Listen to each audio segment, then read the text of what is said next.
Hi, my name is Goldman. I'm the director and founder of Goldman and Associates.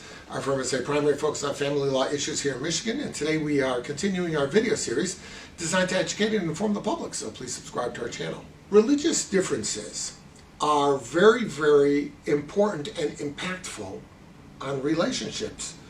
Many a time I've heard situations where somebody will say we had to stop dating because of religious differences.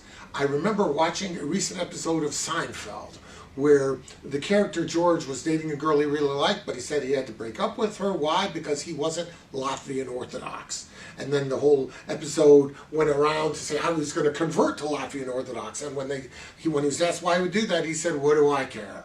So it's interesting. Sometimes nobody cares.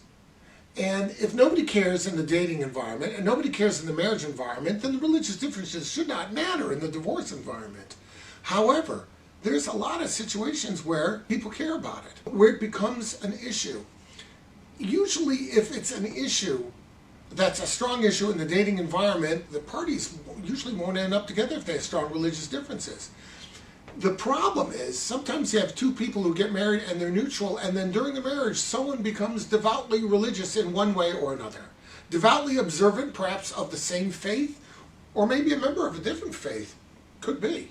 So how do you handle it with children? So the court is first going to look at, the court is going to try and make a model of this in your divorce similar to how you handled it as a married couple. So, for example, let's say if you were married, you celebrated two groups of holidays. A group from the religion you had beforehand and a group of the new faith that was taken on by the spouse. The court, if that's the situation, will probably try to maintain that status quo and say, okay, Dad, you observe your holidays, and Mom, you observe yours, and we'll swap it over back and forth and make sure the kids get the influence of both. Ultimately, they get the benefit of two faiths that are hopefully designed to make the people better individuals, and that's a good thing. The problem is that if the parties can't work it out, or they don't want to work it out, or they are in a situation, and this is very common, where you see people who, while married, were devout within a certain faith, and then once they get divorced, one of them decides they don't want it anymore. They're only doing it to accommodate their spouse. Now they're not married, they want to be atheistic again. Well, then what happens? When the child is with Dad, for example, if he's the devout one, then they're going to their house of worship and they're doing all these religious things, these ritual things that are part of his tradition.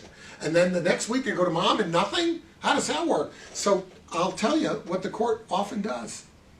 The court is going to see what the exact situation was during the time of the marriage. And if in fact the parties were devout and religiously observant within their faith, and now there's a divorce, and let's say Mom doesn't want to be religious anymore, the court will probably factor that as one of the custody factors and give the custody to Dad, on the basis that if he gives the custody to Mom, either in full or joint, this is going to be corruptive of the child's religious influence because Mom's non-observant.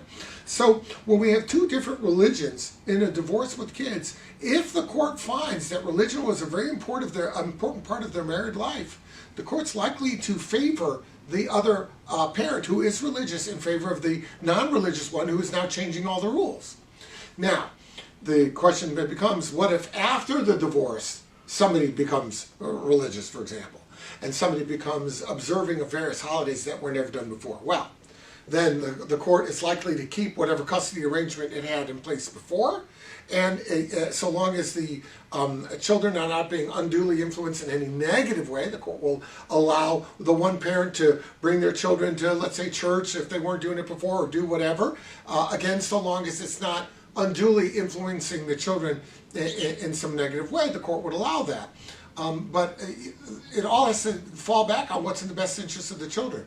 Remember one thing, if someone's choice of religion has the impact of causing the children tremendous stress, tremendous anxiety, all sorts of guilt feelings, all sorts of problems they never had before, the court's not likely to look at that favorably in the custody analysis. If you have any questions about that, reach out. We'll be glad to help you out.